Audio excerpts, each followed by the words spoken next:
What's happening, folks? Back with another reaction, back with some more survival guide, and we're returning to Deathdreams 2023, which is interesting. I looked on the Discogs master release, and I thought by this point there would be a particular version included in the list of versions for the CD release, but it still only shows the 4 vinyl releases. So yeah, ultimately it is a user-based wiki, so sometimes people don't do that as quickly. Nevertheless, I do have the CD version, even if it doesn't show it on Discogs. And yes, once again, shout out to M, who I discovered, as I've explained in a number of the previous reactions, through her vocal work as Agent M for Tsunami Bomb back around the turn of the millennium, but who has since gone on to release solo material that still, I think, retains a punk ethos and off the beaten path type of sound, despite being what I suppose would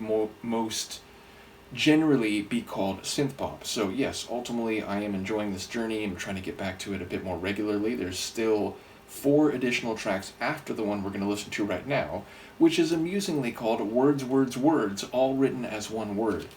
Now that makes me think 2 different possibilities. One, it could be a very, I suppose verbose has negative connotations, but it could be a very loquacious song with lots of lines, and of course that could be anything. When you write words, if there are a lot of words, they could be anything, they could be everything, they could be running in different directions. But I also wonder if it couldn't be cheekily an instrumental. I'm less hypothesizing that possibility. I'm far more convinced that this will have actually a lot of words, but on the surface of the title it's hard to get a sense of what they may be about, so I'll just see what I can catch on a first listen. This is Survival Guide. The tune is Words, all as one word, and it's from 2023 on her Deathdreams album. Is this the lion's curse? Solid gold, your words, are so many to rehearse. If I wanna keep my head, why do I always feel like I'm on the brink? Why do I always feel like I'm on the brink? Why do I always feel like I'm on the brink? Why do I always feel like I'm on the brink? Why do I always living in my house of cards? Think my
Fascinating. So again, we have the natural piano sound melody mixed with a very electronic atmosphere. I especially like that churning electric synth bass line, and also there's some big melodic electronic type sweeping sounds.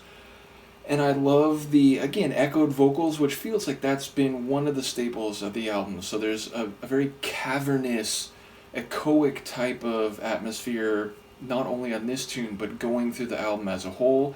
I enjoy a lot of the lyrics. Now, I'm not quite sure what's happening, but that repeated backing vocal of why does it always feel like I'm on the brink, I think that's well represented in a lot of the metaphorical or colloquial phrases that are invoked. A house of cards, something that can fall apart very easily.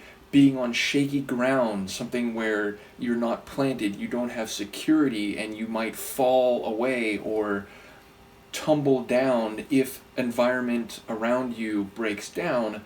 And like on the tracks, I think I heard near the end too, where you're in a precarious spot, there could be a train or some other vehicle which can wipe you away and overwhelm you. So there's a lot of vulnerability and precarious circumstance being referenced by the lyrics. And I think there was even a line like, nobody knows what we're doing on this earth. So there's a almost like an existentialism, in the sense that, you know, there's no meaning, or nobody knows what the meaning is, and we're all vulnerable, and, you know, it just seems like there's danger everywhere you look, and you're constantly feeling like you could fall apart. But of course, as existentialists would argue, that's the starting point for making your own meaning, or that's the beginning of recognizing that the only meaning available is that which we manifest and pursue on our own, you know, not tethered to some pre-existing dogma or anchor of society. So again, I don't quite know what's happening, but it sounds like an acknowledgement that we're kind of all out here on our own. Nobody really knows what's happening, at least those who are willing to look deeply and be honest and not just regurgitate the comforting stories that are told to us by society or politics or religion or, you know, cultural fables and so on. So I think I'm extrapolating maybe a bit beyond what's on the page, those words. But then I wonder, because, you know, the idea words are like gasoline, someone, you know, strike a match for me, suggests that maybe burning all those words up, or maybe the incendiary quality of the words themselves, could clear away a sort of slash and burn ideological action, which can then again leave an open space to at least find some semblance of direction or purpose or grounding. So again, I think there's a lot up to interpretation here, but I enjoy the phrasing and the use of some of these common expressions to build this tapestry of meaning as I saw it. So either way, I look forward to hearing people comment. Again, I'm going to try to continue through the rest of this album in a slightly more regular manner. It's obviously taken, I think, over a year to go through it, and I did actually take a brief hiatus, or not hiatus, but a detour to go through the two covers. It was a Misfits cover, and there was another cover, I'm forgetting who the other one was by. But yes, I did get that. I think it's a 7-inch. I'm trying to remember.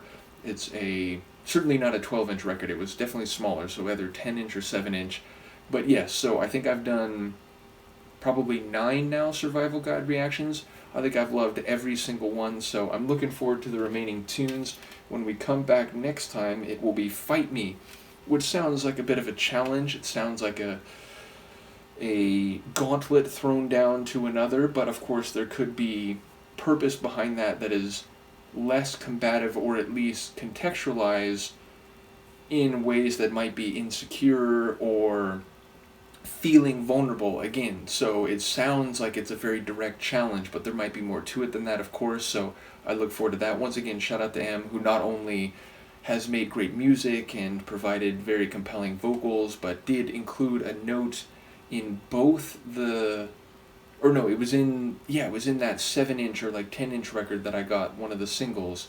So big shout out to you, shout out to Michaela and others who've checked this out. Kim, I remember, had commented on a few of the earliest Survival Guide reactions, and I think even went back and forth, interestingly, about the lyrics to, I think, was it the first track? I think it was the first track, the Bad Little Seed reactions. So very much looking forward to any and all who comment. Do let me know what you think, and I will see you next time. Peace.